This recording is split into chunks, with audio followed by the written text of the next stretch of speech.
Bismillahirrahmanirrahim. Assalamualaikum warahmatullahi wabarakatuh. Waalaikumsalam warahmatullahi wabarakatuh. Terima kasih waktu yang diberikan pada diri kami. Untuk hari ini adalah yang pertama untuk kami sampaikan pada Bapak Ibu guru maupun wali dari SD 3 Sambiroto. Pertama, marilah kita panjatkan puji syukur kehadirat Tuhan Yang Maha Esa, bahwasanya pada siang hari ini kita masih bisa bertemu dalam keadaan sehat walafiat. Yang kedua, perlu kami sampaikan untuk hari ini adalah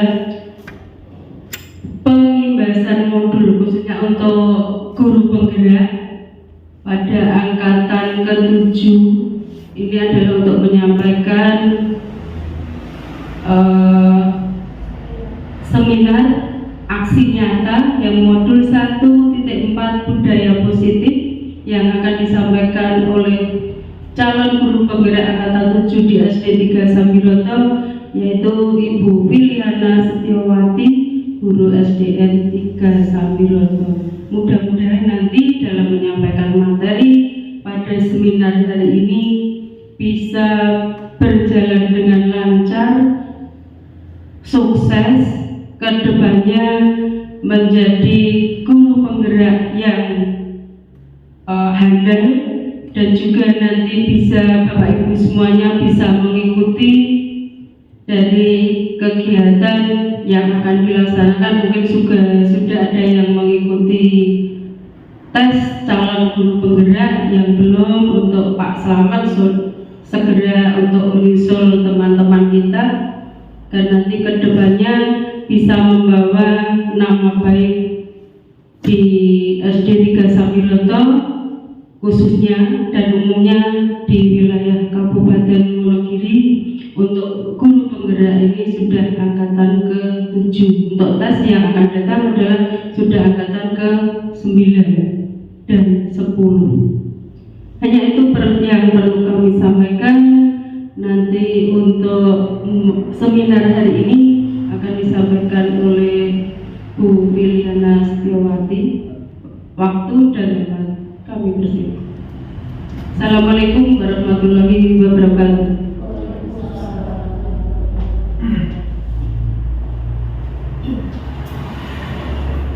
Terima kasih atas waktu yang diberikan kepada saya. Sebelumnya, Assalamualaikum warahmatullahi wabarakatuh. Di sini saya akan menyampaikan tentang pengimbasan modul 1.1, yaitu sosialisasi penerapan budaya positif oleh calon guru penggerak angkatan 7 Kabupaten Wonogiri. Sebelumnya, perkenalkan, fasilitator saya ada Ibu Pur Indrani, kemudian pengajar praktik saya ada Bapak Nur Cahyo Prihanto, dan saya sendiri merupakan calon guru penggerak angkatan 7 Kabupaten Wonogiri.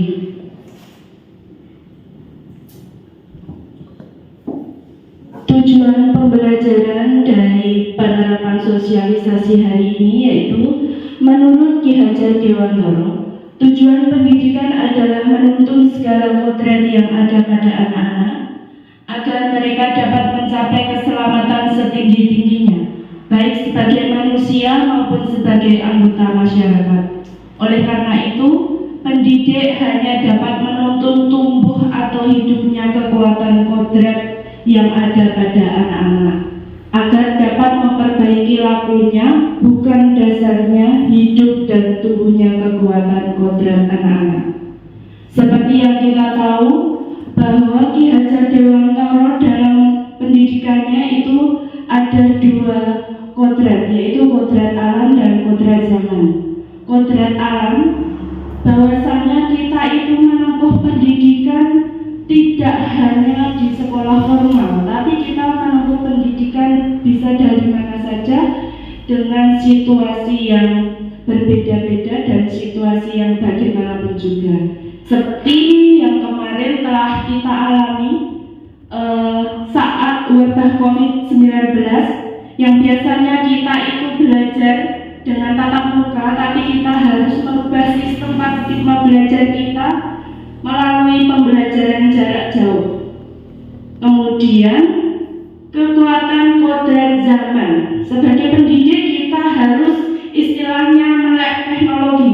Jadi pendidik itu yang dulunya hanya mengajari peserta didiknya menulis dan membaca, tetapi dengan keadaan zaman yang berbeda, kita harus bisa menggunakan IT, harus menerapkan teknologi yang ada pada saat ini. Jadi untuk pembelajaran bisa kita lakukan dengan media pembelajaran, dengan menyimak YouTube atau menggunakan media pembelajaran seperti Canva dan lain sebagainya.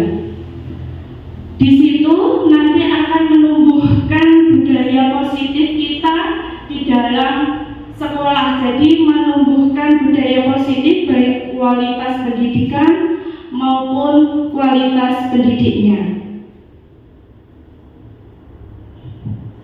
Apa itu budaya positif?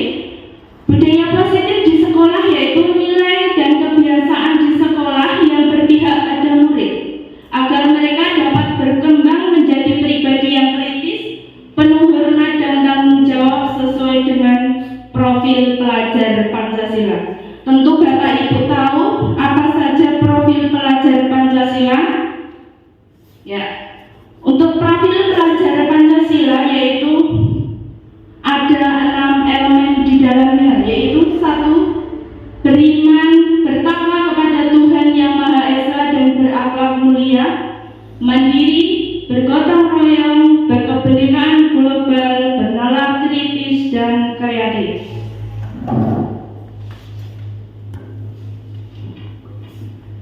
Kemudian terdapat konsep utama budaya positif. Yang pertama, perubahan paradigma belajar. Kemudian yang kedua, disiplin positif. Yang ketiga, kebutuhan dasar manusia. Yang keempat, motivasi perilaku manusia. Yang kelima, restitusi posisi kontrol guru. Kemudian yang keenam, keyakinan kelas. Dan yang terakhir adalah segitiga restitusi. Ini semua sudah kita pelajari Bapak Ibu di dalam pembelajaran PMM. Jadi Bapak Ibu guru bisa mengabadikan ini sebagai foto untuk kita upload bersama-sama di aksi nyata PMM. Yang pertama kita akan bahas tentang perubahan paradigma belajar. Dalam membangun budaya positif, sekolah dapat menyediakan lingkungan yang positif, aman dan nyaman agar siswa mampu berpikir, bertindak dan mencipta dengan merdeka, mandiri dan bertanggung jawab. Disiplin sangat kaitan dengan kontrol guru terhadap siswa. Nah, kita akan belajar tentang sebuah permainan Bapak Ibu. Nah, coba Bapak Ibu kepalkan tangannya. Yuk, bersama-sama dikepalkan tangannya. Boleh kanan, boleh kiri, terserah. Ya, kita kepalkan tangan. Kita akan bermain cobalah buka. Di dalam permainan ini, kita sebagai tim A, kemudian teman kita sebagai tim B. Caranya bagaimana?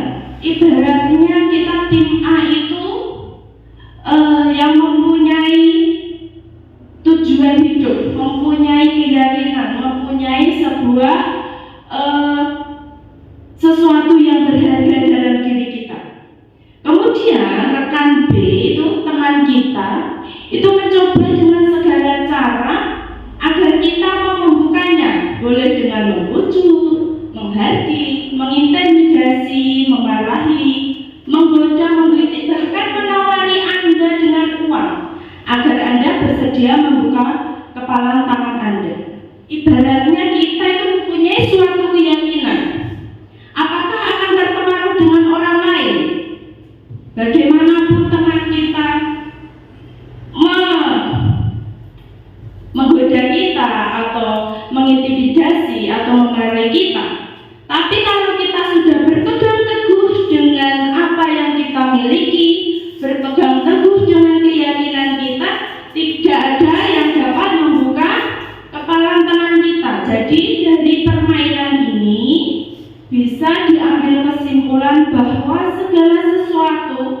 yang kita yakini, yang kita miliki, atau prinsip yang kita hargai itu tidak bisa diminta oleh orang lain. Jadi apapun perbuatan, apapun itu sikap yang akan kita lalui atau yang kita lakukan, yang bisa mengontrol diri kita adalah diri kita sendiri.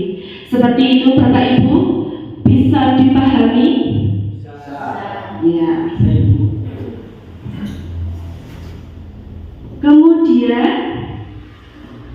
yang kedua itu masuk ke dalam disiplin positif. Apa makna disiplin positif Bapak Ibu? Ada yang tahu? Oh iya, coba Pak Samad apa Pak Samad?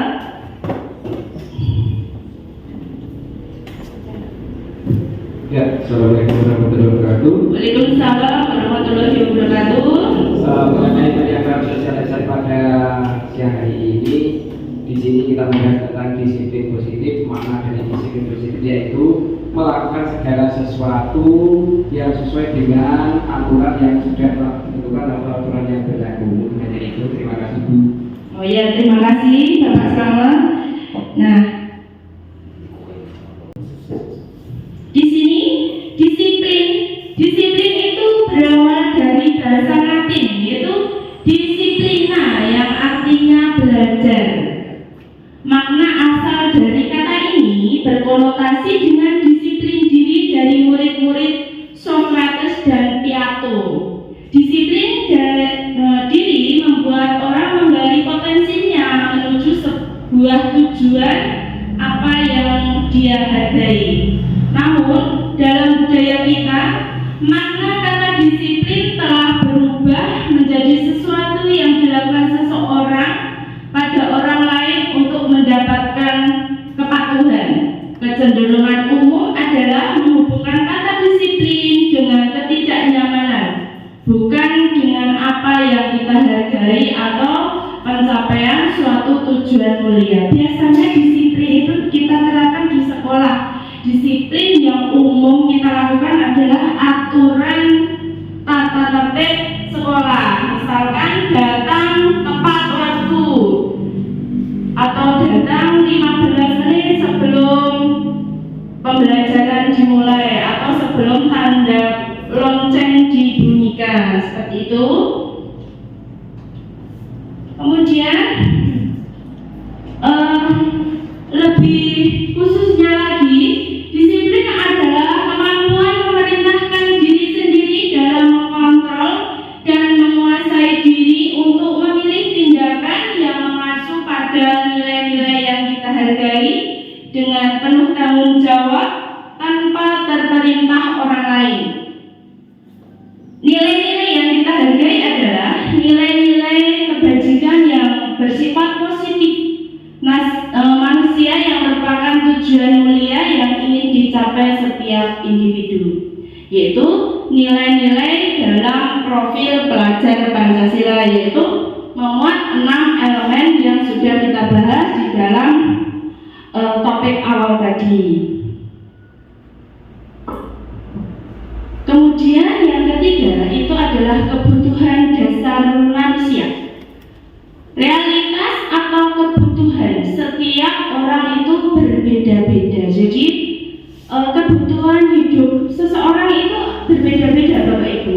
Jadi ada yang kita hidup itu hanya untuk mencari nafkah atau istilahnya untuk hidup saja, tidak memerlukan yang lainnya. Ada juga orang itu sudah mempunyai pekerjaan, sudah punya apapun yang dia inginkan, tetapi masih kurang dan kurang, sehingga seseorang itu mencari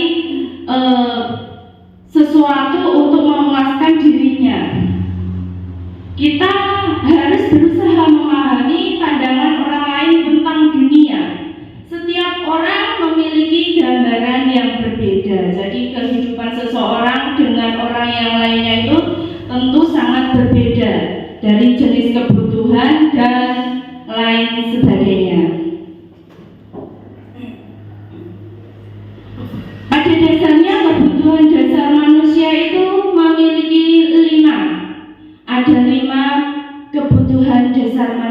manusia. Yang pertama itu kebutuhan dasar atau fisiologis. Kebutuhan dasar atau fisiologis itu umumnya manusia hanya memerlukan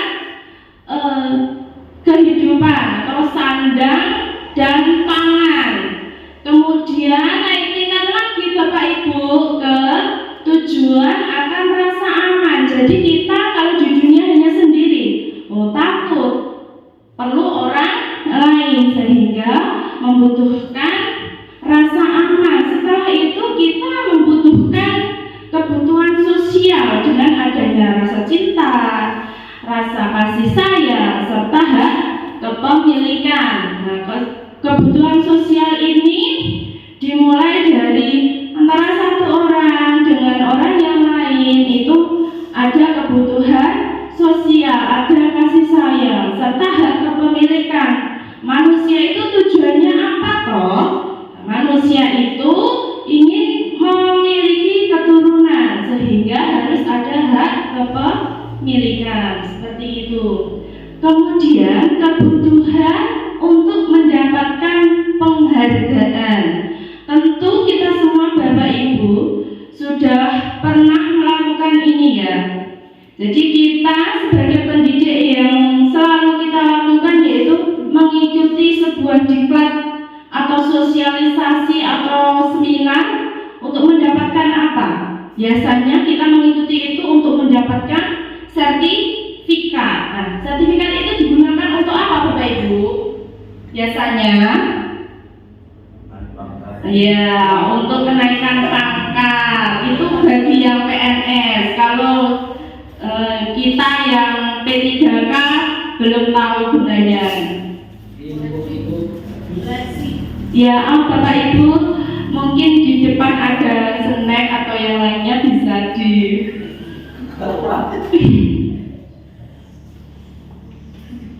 kemudian memasuki tujuan yang kelima, yaitu kebutuhan untuk mengaktualisasikan diri, yaitu kebutuhan untuk diakui. Kita itu bagaimana kita itu bisa mengeksplor diri kita, bagaimana kita itu bisa mengaktualisasikan diri kita.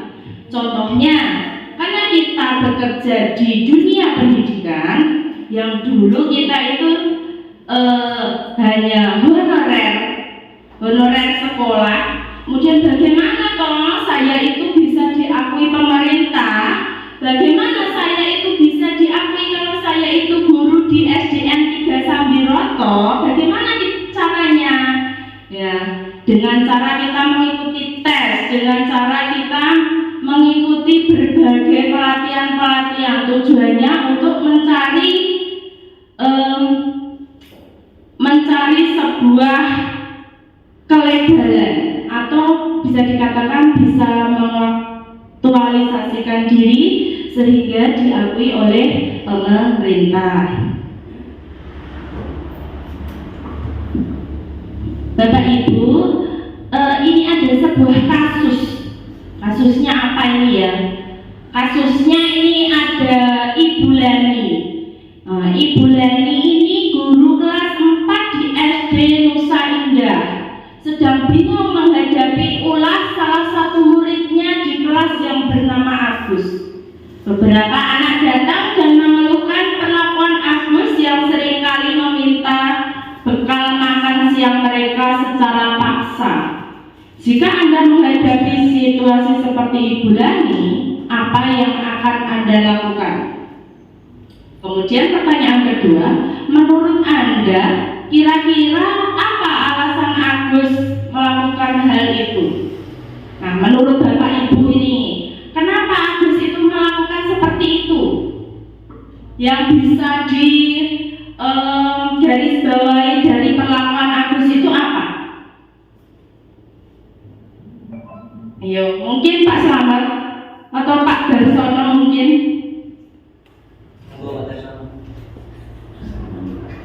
Oh ya, saya membantu menjawab ya.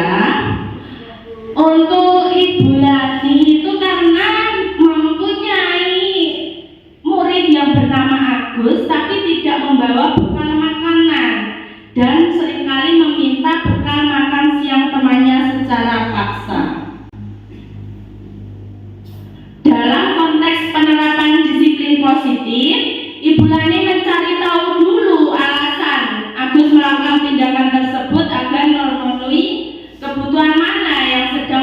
harus dipenuhi oleh Agus. Nah, yang pertama itu survival, itu adalah untuk bertahan hidup. Tentu manusia itu kan memerlukan kebutuhan untuk bertahan hidup. Nah, inti yang dapat kita peroleh itu adalah Agus lapar dan orang tuanya tidak membawakannya bekal makan siang.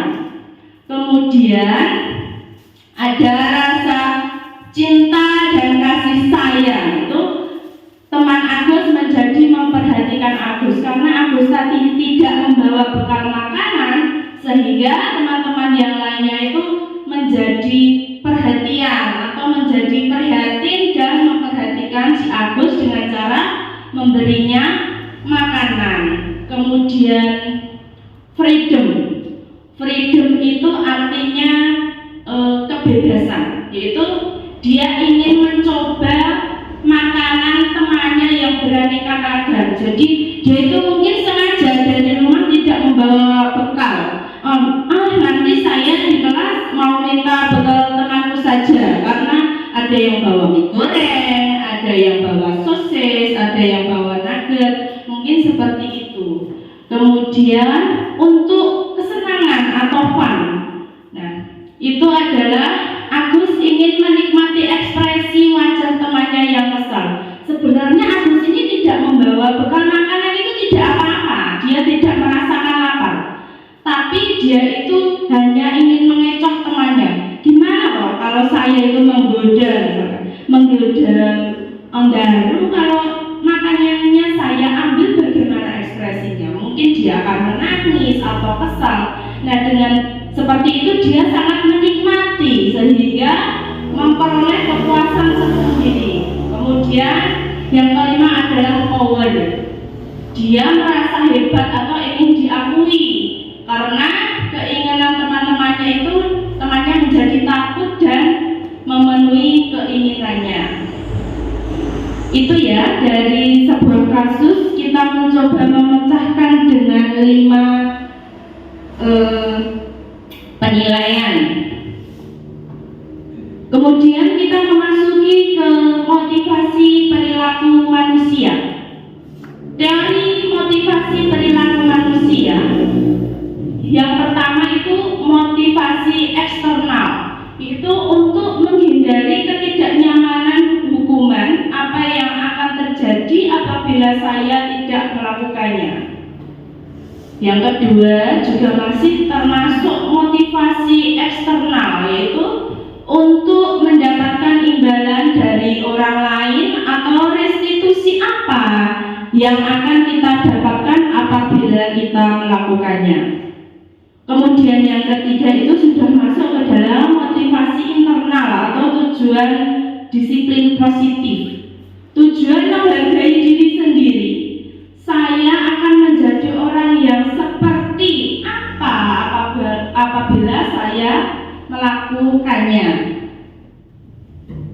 Nah, di sini ada sebuah kasus atau sebuah cerita.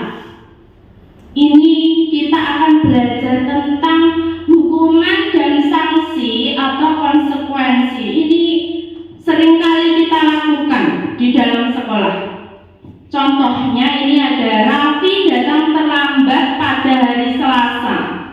Pada hari itu jam pembelajaran pertama adalah pembelajaran olahraga. Sementara teman-temannya sudah baris dan melakukan pemanasan.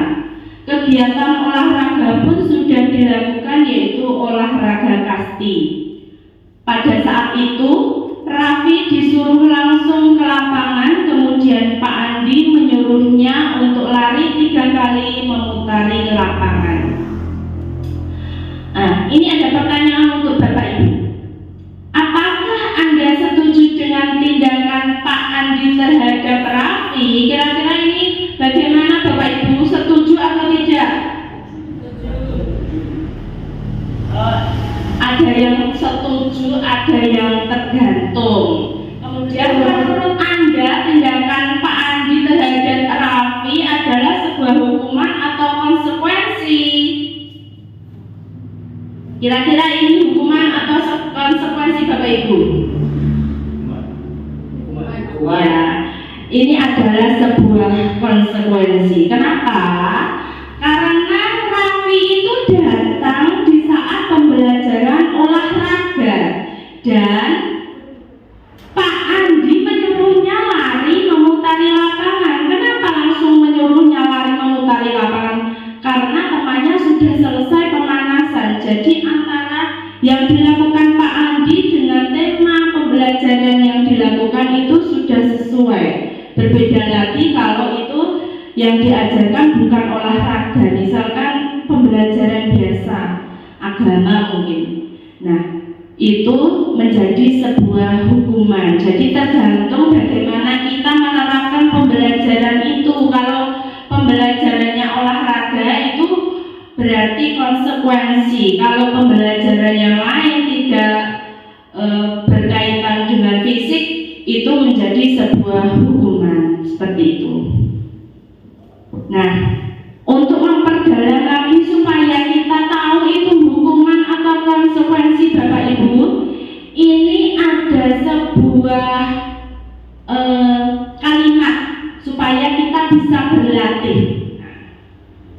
Yang pertama, lari mengelilingi lapangan basket 2 kali karena terlambat hadir di sekolah.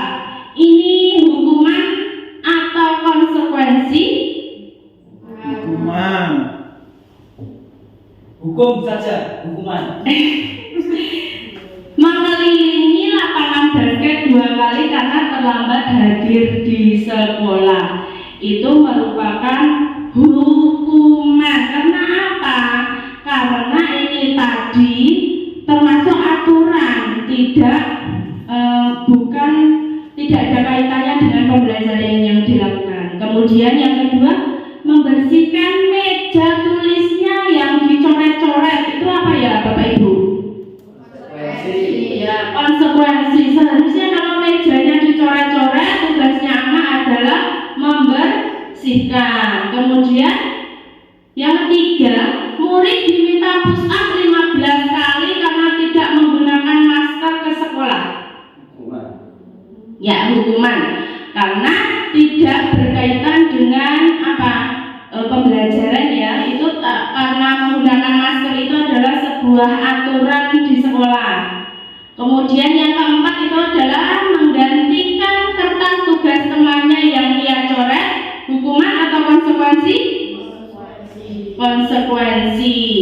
Kemudian berjemur di lapangan basket pukul 12 siang karena mengobrol dengan teman. Termasuk apa itu? Hukuman. Kemudian murid diminta telanjang kaki sepanjang hari karena tidak menggunakan sepatu warna hitam sesuai peraturan sekolah. Hukuman. Kemudian berdiri di depan kelas sambil mengangkat kaki satu karena tidak bisa menjawab pertanyaan. Ya, termasuk hukuman. Mari kita cocokkan Bapak Ibu. Nah, yang pertama tadi termasuk hukuman, yang kedua konsekuensi, yang ketiga hukuman, yang keempat konsekuensi, yang kelima hukuman, keenam hukuman, dan ketujuh hukuman. Bapak Ibu tentu sudah memahami dan sudah bisa membedakan apa itu hukuman dan konsekuensi. Kemudian kita memasuki restitusi posisi kontrol guru. Nah, restitusi posisi kontrol guru itu ada 5, yaitu ada penghukum, membuat rasa bersalah, teman, pemantau, dan manajer. Nah, untuk penghukum dan membuat rasa bersalah ini sebaiknya tidak dilakukan. Kemudian teman dan pemantau ini boleh dilakukan tapi dengan skala prioritas. Seharusnya kita sebagai pendidik itu menggunakan posisi kontrol guru sebagai seorang manajer. Seperti itu Bapak Ibu. Nah, untuk memperdalam apa yang membedakan itu posisi kontrol penghukum, kemudian pembuat orang merasa bersalah, teman, pemantau, dan manajer. Itu ada motivasi internal dan motivasi intrinsik. Dari penghukum dulu, itu bisa dimulai dari guru berbuat menghardik, misalkan menunjuk-nunjuk, menyakiti atau menyindir. Nah, misalkan gini, ini loh kelasnya itu nggak bersih, bagaimana tugasnya? Harus dibersihkan, ayo sana.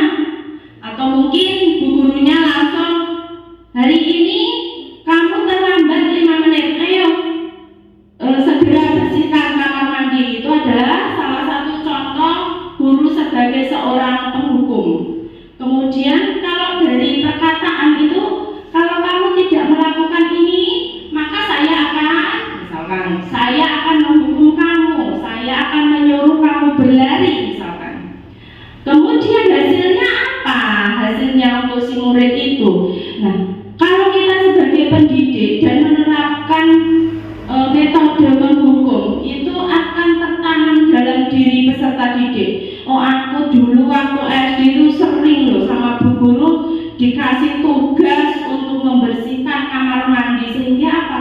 Si anak itu mempunyai jiwa pendendam dan suka menyalahkan orang lain. Sekecil apapun yang kita lakukan, itu akan selalu diingat oleh peserta didik, terus oleh seorang siswa.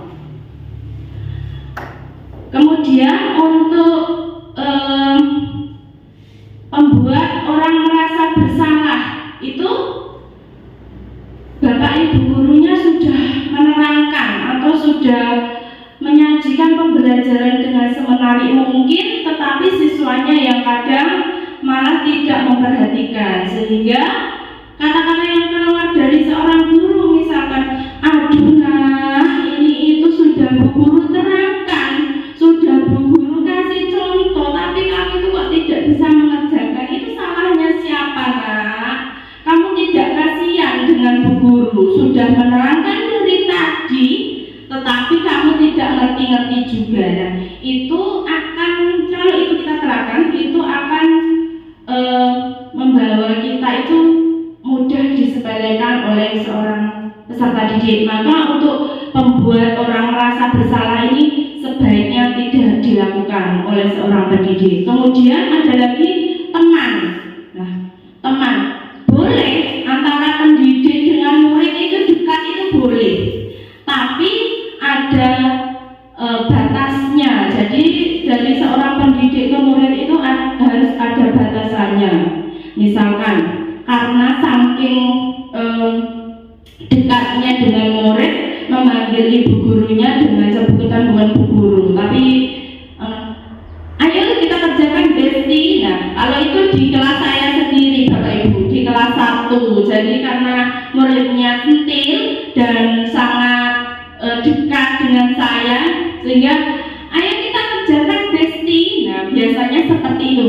Itu tidak boleh ya dilakukan. Karena apa? Bagaimanapun kita itu harus dihargai oleh murid. Jadi antara murid dengan guru itu ada perbedaannya. Jangan sampai kita itu sebagai seorang pendidik tidak ada artinya di mata murid-murid kita, jadi hanya dianggap sebagai temannya saja.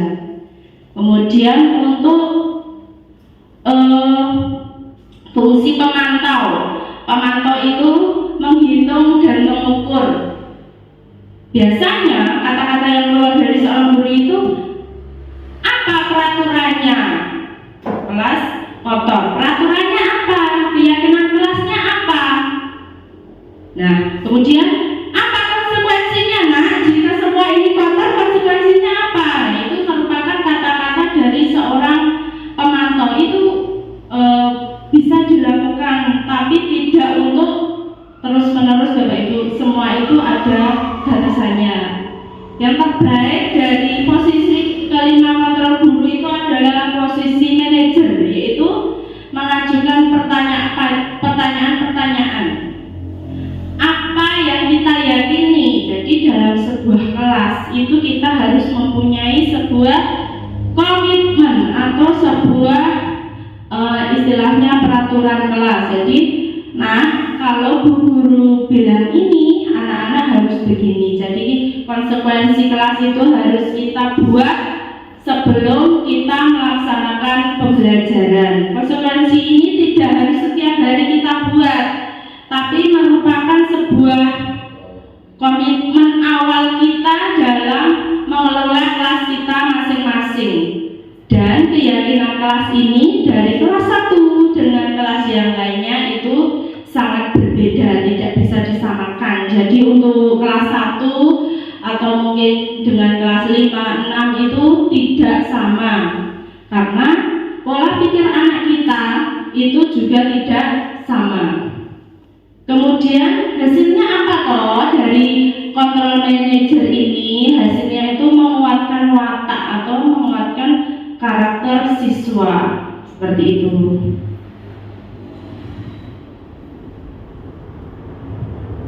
Nah, ini ada kasus lagi. Pokoknya hari ini kasus terus yang dibahas. Nah, kalau tadi Ibu Dani, sekarang Ibu Dani. Ibu Dani sedang menjelaskan pembelajaran bahasa Inggris di papan tulis. Namun, beliau memperhatikan bahwa Fajar malah tidur-tiduran dan tanpa acuh tak acuh pada pembelajarannya. Fajar, coba jawab pertanyaan nomor 3. Maju ke depan dan kerjakan di papan tulis. Fajar pun tampak malas-malasan maju ke depan. Dan sesampainya di depan papan tulis pun, Fajar hanya diam terpaku sambil memegang buku bahasa Inggrisnya dan memainkan spidol di tangannya. Ayo Fajar, makanya jangan tidur-tiduran, lain kali perhatikan. Sudah sana, duduk kembali. Kira-kira siapa yang bisa? Fajar pun kembali duduk di bangkunya. Hal seperti ini sudah sering kali terjadi pada Fajar. Seperti tidak memperhatikan, acuh tak acuh, dan nilai-nilainya pun tidak terlalu baik untuk pembelajaran bahasa Inggris. Pada saat ditegur oleh Ibu Dani, Fajar hanya menjawab, "Tidak tahu Bu." Ibu Dani pun menjawab lirih, "Gimana kamu Fajar? Kamu tidak kasihan sama ibu ya? Ibu sudah capek-capek mengajarkan kamu. Tidak kasihan sama ibu." Dan Fajar pun hanya diam membisu. Ini merupakan contoh penerapan dari posisi kontrol guru tadi Bapak Ibu. Jadi kasus ini kita bisa mengambilnya atau menyimpulkan dengan tujuan apa. Pada inti dari masalah tadi itu kita bisa ambil posisi kontrolnya. Posisi kontrol apa yang diambil oleh Ibu Dani dalam pendekatannya kepada Fajar? Yaitu posisi pembuat orang merasa bersalah. Ini ditunjukkan dari kalimat, hal ini terlihat dari kalimat yang dikatakan Bu Dani, yaitu, "Gimana sih Fajar, kamu gak kasihan sama ibu ya? Ibu sudah capek-capek mengajarkan kamu, kasihan kamu sama ibu." Kemudian reaksi Fajar pun dia membisu. Itu merupakan posisi orang merasa bersalah. Kemudian yang kedua itu adalah membaca sikap Fajar. Dari sikap Fajar yang hanya diam termenung, kira-kira kebutuhan apa yang diperlukan Fajar? Kita mencoba dari praduga sikap Fajar, kita mencoba menduga-duga. Duga-duga sikap Fajar mengantuk sehingga tidur-tiduran. Itu merupakan kebutuhan dasar, yaitu kebutuhan untuk bertahan hidup atau survival. Kemudian yang kedua, senang apabila guru dan teman sekelasnya memperhatikannya. Nah, itu kebutuhan akan rasa kasih sayang atau rasa yang diterima.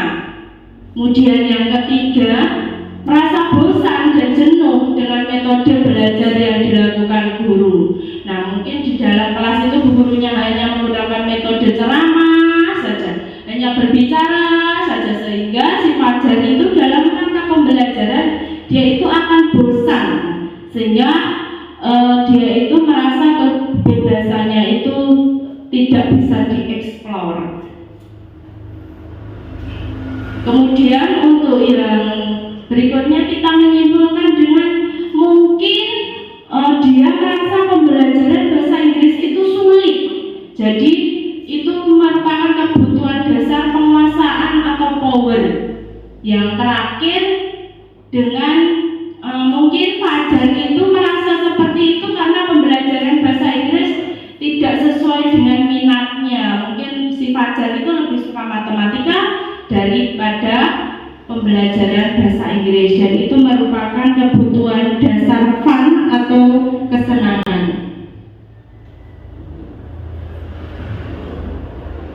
Kebutuhan dasar Fajar dari sikap Fajar tadi yaitu merasa pembelajaran bahasa Inggris tidak sesuai dengan minat.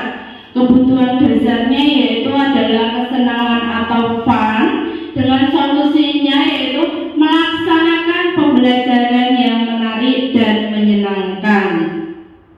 Jadi untuk misalkan bahasa Inggris itu karena tidak sesuai dengan yang Fajar inginkan, kita itu bisa menggunakan media pembelajaran yang menarik Bapak Ibu. Jadi bisa menggunakan video pembelajaran atau kita bisa menggunakan media pembelajaran yang bisa kita buat sendiri ataupun kita bisa ambil dari YouTube, begitu Bapak Ibu. Kemudian praduga yang ketiga yaitu bila mana Ibu Dani mengambil posisi pemantau, apa yang akan dilakukan atau dikatakan olehnya? Pertanyaan-pertanyaan seperti apa yang akan kita ajukan? Jelaskan. Kita akan mengambil sebuah percakapan, namanya juga menduga-duga sebuah kasus. Jadi ini ada Bu Dani dan Fajar. Coba saya menjadi Bu Dani, kemudian Pak Teguh menjadi Fajarnya. Siap ya Pak Teguh ya? Fajar, benarkah yang telah kamu lakukan tadi?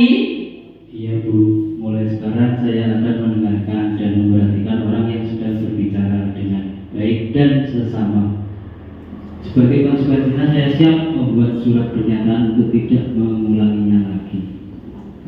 Baiklah, nanti silakan kumpulkan surat pernyataan pada jam istirahat ya.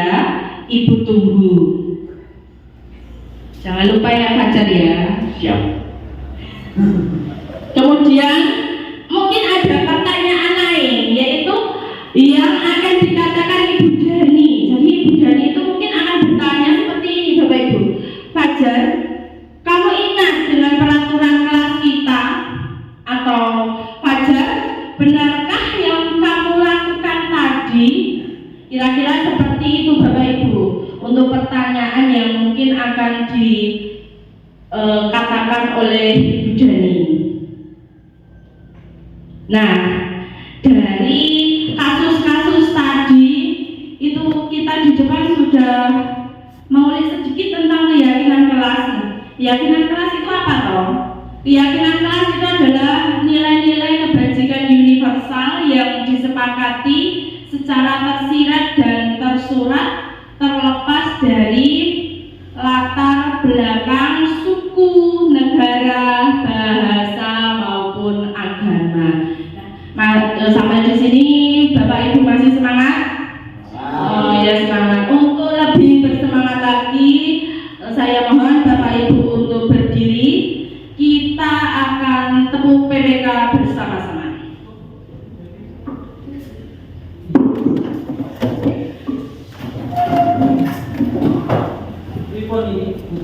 Ya. Bagaimana? Ada yang sudah tahu atau mungkin malah lupa? Oh iya. Coba Pak Darsono sebagai instrukturnya di depan. Ya. Tepuk PPK. Yuk. Tepuk PPK.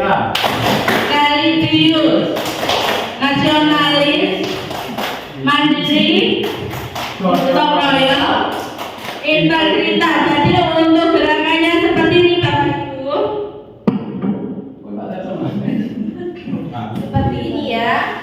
Tepuk PPK, religius, nasionalis, mandiri, gotong royong, integritas. Nah, kita ulang satu kali lagi supaya tidak ngantuk ya Bapak Ibu ya.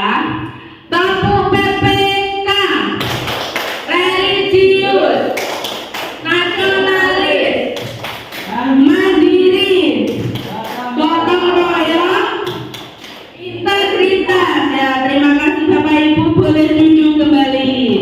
Nah, kita lanjutkan ya Bapak Ibu. Pembentukan keyakinan sekolah atau kelas itu meliputi yang pertama, keyakinan kelas itu bersifat lebih abstrak daripada peraturan, lebih rinci dan konkret. Konkret itu apa? Konkret itu nyata. Kemudian keyakinan kelas berupa pernyataan-pernyataan universal. Keyakinan kelas senantiasa dibuat dalam bentuk positif. Keyakinan kelas hendaknya tidak terlalu banyak sehingga mudah diingat dan dipahami oleh semua warga kelas. Jadi ini sebuah contoh di kelas 1 keyakinan kelas yang saya buat. Anak-anak dengan sendirinya akan melakukan hal tersebut tanpa saya minta, yaitu anak-anak, kita sepakati kelas kita bersama. Jika kelas kita itu kotor, apa yang akan anak-anak lakukan? Tentunya yaitu membuang sampah di tempatnya, sehingga saat anak-anak itu selesai makan bekal, anak-anak itu sudah dengan sendirinya membuang sampah itu ke tempat sampah. Jadi untuk keyakinan kelas itu jangan dibuat panjang atau dibuat serumit mungkin. Kita ambil yang mudah-mudah saja supaya itu menjadi suatu pembiasaan. Seperti itu ya Bapak Ibu ya. Kemudian keyakinan kelas sebaiknya sesuatu yang dapat diterapkan di lingkungan tersebut. Jadi sesuatu yang bisa diterapkan dan dilakukan di lingkungannya. Jadi untuk misalkan membuang sampah di tempatnya, sudah jelas di sekolah itu ada tempat sampah. Kita meminta siswa untuk membuang sampah di tempat sampah karena kita sudah menyediakan tempat sampah. Kemudian saat ibu guru menerangkan, anak-anak harus memperhatikan. Seperti itu merupakan keyakinan kelas yang umum yang biasanya kita lakukan. Kemudian semua warga kelas hendaknya ikut berkontribusi dalam pembuatan keyakinan kelas lewat curah pendapat. Jadi kita Bapak Ibu sesama pendidik dan wali murid itu kita membuat kesepakatan. Gimana toh ini? Pak sekolahan itu banyak sampahnya. Kita buat bagaimana? Nah, kita antara pendidik satu dengan pendidik yang lainnya membuat, mungkin ini Bu, kita itu harus membuat seperti ini, atau setelah sampah terkumpul banyak kita langsung membakarnya. Jadi kita bergotong royong memecahkan suatu masalah sehingga akan berdampak positif bagi kita semua, baik itu pendidik dan anak didik kita. Dengan kebersihan lingkungan tentunya akan menjadikan lingkungan menjadi lebih sehat, terutama untuk anak-anaknya. Jika lingkungan sehat, mestinya orang tua wali murid itu juga merasakan nyaman ya Bu, ya merasakan kenyamanan karena di sekolah itu bersih. Saya itu nyaman menyekolahkan anak saya di sana karena bersih, lingkungannya terjaga, seperti itu. Kemudian bersedia meninjau kembali keyakinan kelas dari waktu ke waktu. Ini maksudnya keyakinan kelas yang kita buat itu, walaupun misalkan di semester awal kita sudah menerapkan keyakinan seperti ini misalkan, ini bisa diganti dengan berjalannya waktu. Kita sesuaikan dengan apa yang kita butuhkan.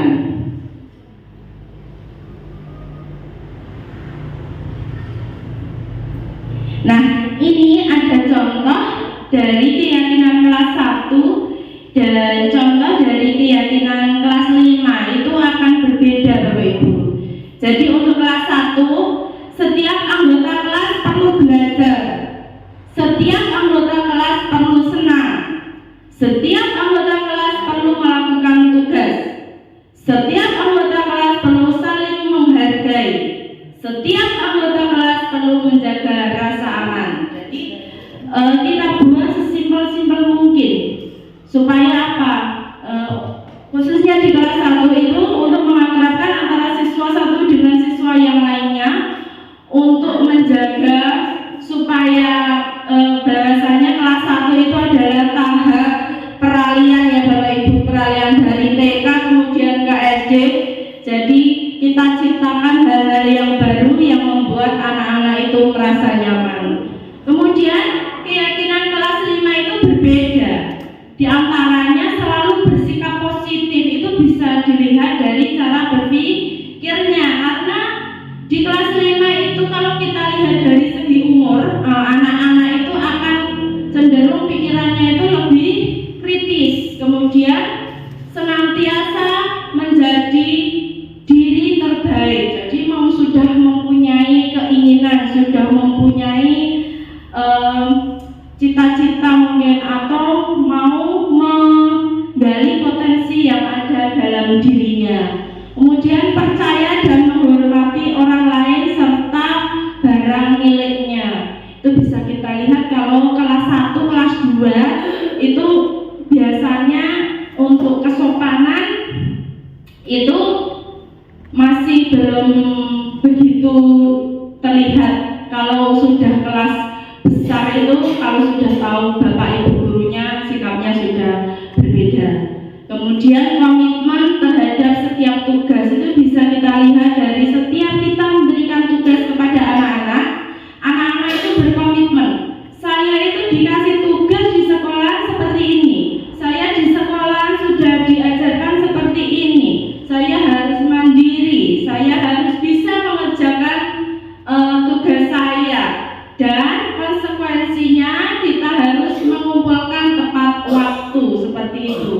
Kemudian untuk saling membantu itu kita bisa lihat kalau kelas atas itu sudah bisa diajak untuk berdiskusi atau sharing. Biasanya kelas 1, 2 itu iki lho, iki aku sendaran pokoknya nggak oleh nurun. Tapi kalau kelas atas itu sudah kerjasamanya sudah bagus. Jadi kalau diajak berdiskusi sudah bisa, jadi antar kelompok itu sudah bisa saling membantu. Seperti itu Bapak Ibu.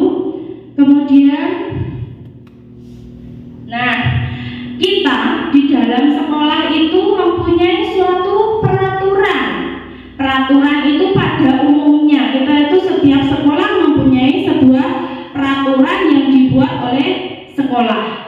Kemudian dari itu kita jabarkan lagi dari peraturan yang bersifat umum, kita buat kesepakatan itu mulai melebar. Jadi ke dalam kelas kita membuat kesepakatan yang saya contohkan tadi. Misalkan kelas 1 contohnya membuang sampah seperti itu. Kemudian itu diyakini oleh anak-anak, oh saya itu harus seperti ini, seperti ini. Tidak boleh sehabis makan saya harus buang sampah. Itu akan tersurat dalam pikiran anak, sehingga anak itu akan melakukan hal tersebut selayaknya sebuah pembiasaan. Kemudian dari hal tersebut itu akan merucut lagi menjadi apa? Sebuah budaya positif. Jadi kalau di sekolah itu melakukan seperti itu, tentu anak-anak di rumah juga akan melakukan seperti itu. Di lingkungan lain anak juga akan melakukan seperti itu. Jadi untuk budaya positif itu berawal dari peraturan, kemudian kesepakatan, kemudian keyakinan, kemudian positif.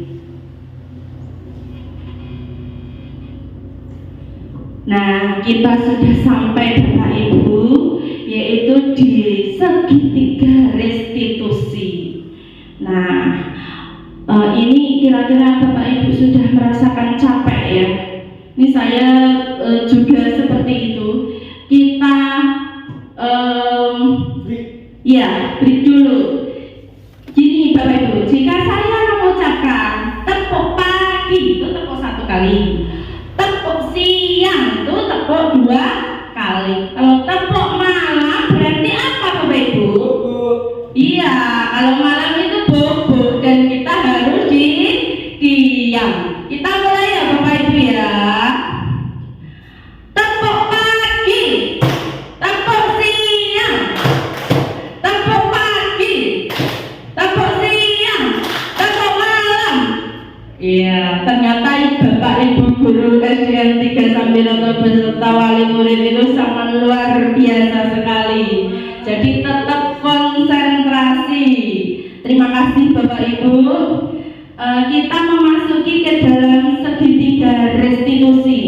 Segitiga restitusi yaitu dilakukan sebagai upaya untuk membantu siswa memperbaiki diri agar dapat kembali ke kelompoknya dengan karakter yang lebih baik dan kuat.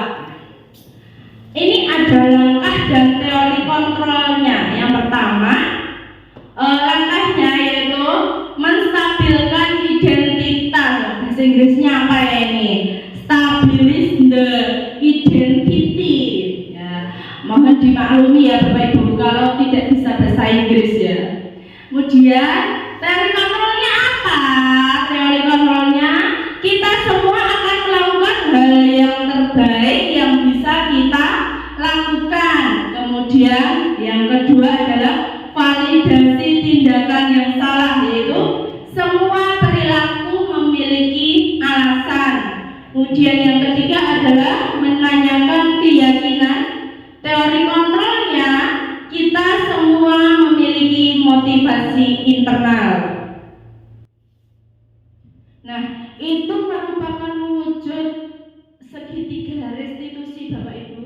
Kita sudah sama-sama memahami dan mempelajari ini di kegiatan PMM kita. Jadi ini ada, itu apa toh segitiga restitusi itu? Yang pertama itu segitiga restitusi itu meliputi menstabilkan identitas. Kemudian diperinci lagi dengan apa? Setiap orang pasti melakukan kesalahan. Kemudian kamu bukan satu-satunya yang pernah melakukan ini. Kemudian ada menanyakan keyakinan, yaitu dengan perkataan seperti ini, keyakinan kelas apa yang telah kita sepakati? Kamu ingin menjadi orang yang seperti apa? Kemudian yang terakhir itu adalah validasi tindakan yang salah. Itu dengan pernyataan seperti ini. Kamu tentu punya alasan mengapa melakukan itu.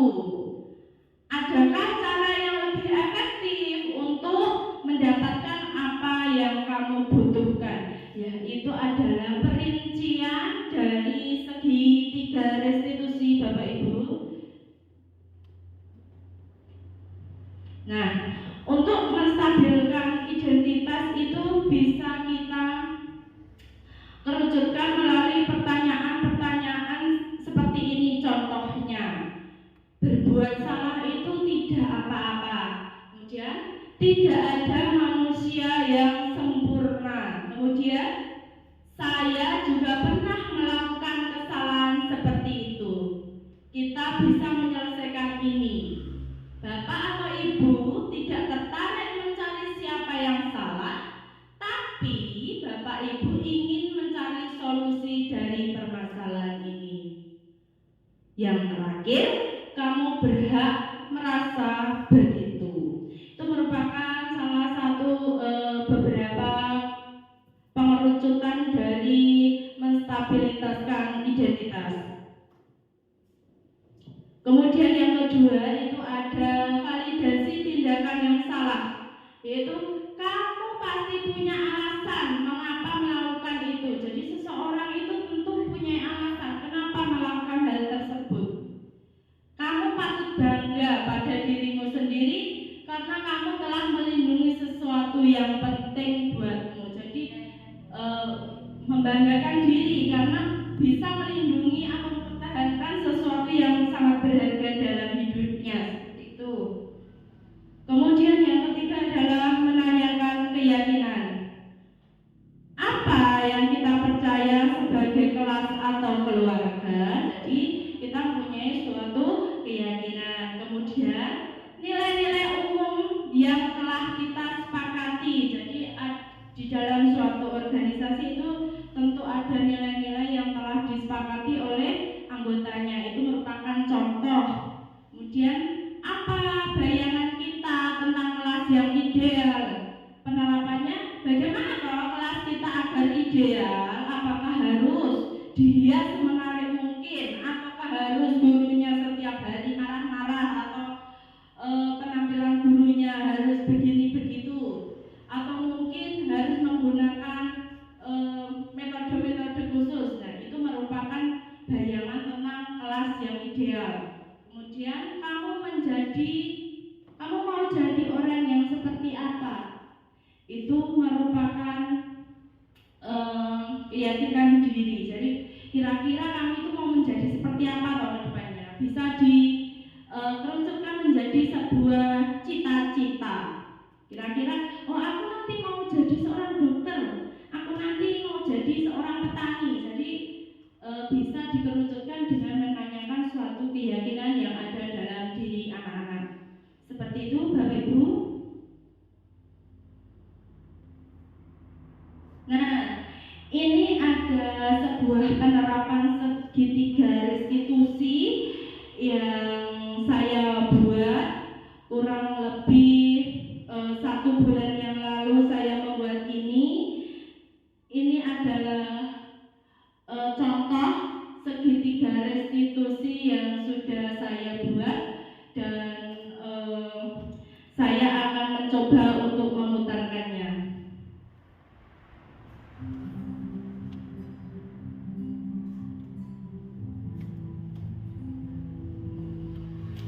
Jadi itu dimulai dari pengertian dari restitusi, Bapak Ibu. Restitusi itu apa? Nah, kemudian itu segitiga restitusi yang tadi sudah saya sampaikan. Ini adalah praktek penerapan segitiga restitusi yang punya 2 skenario permasalahan. Di sini saya menggunakan kelas atas, yaitu kelas 4. Nanti di awal mungkin akan suaranya sedikit berisik.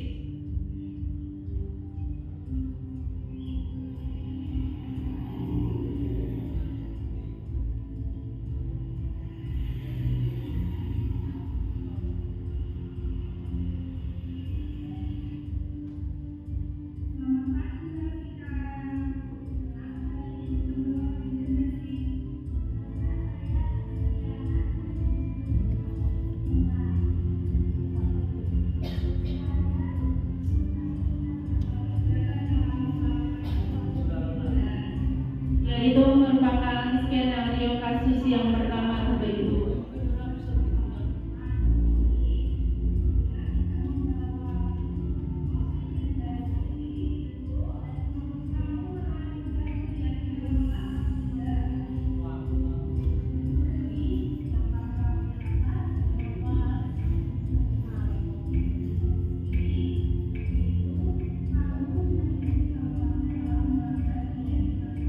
Jadi seorang pendidik harus menanyakan apa masalahnya. Jadi ditanyakan di dalam segitiga restitusi tadi.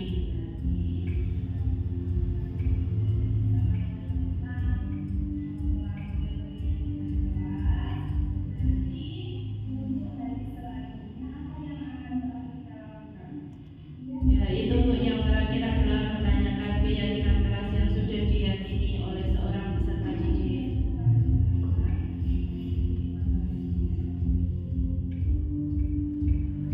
Kemudian kasus yang kedua,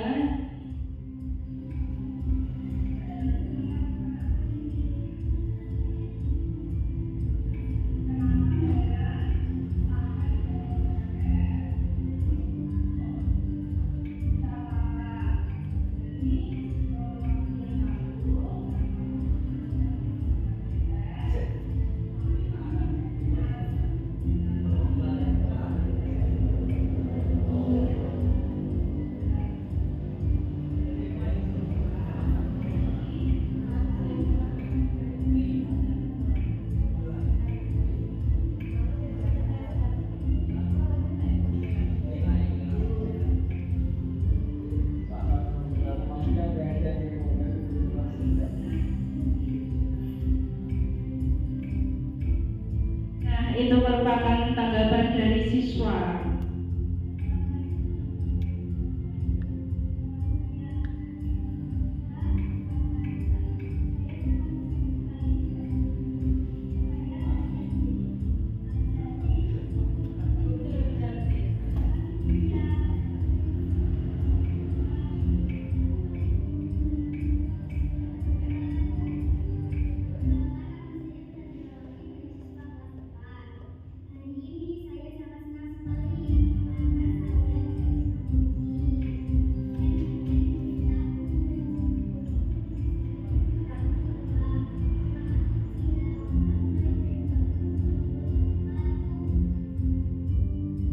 Jadi itu ada kesimpulan dari dua kasus tadi.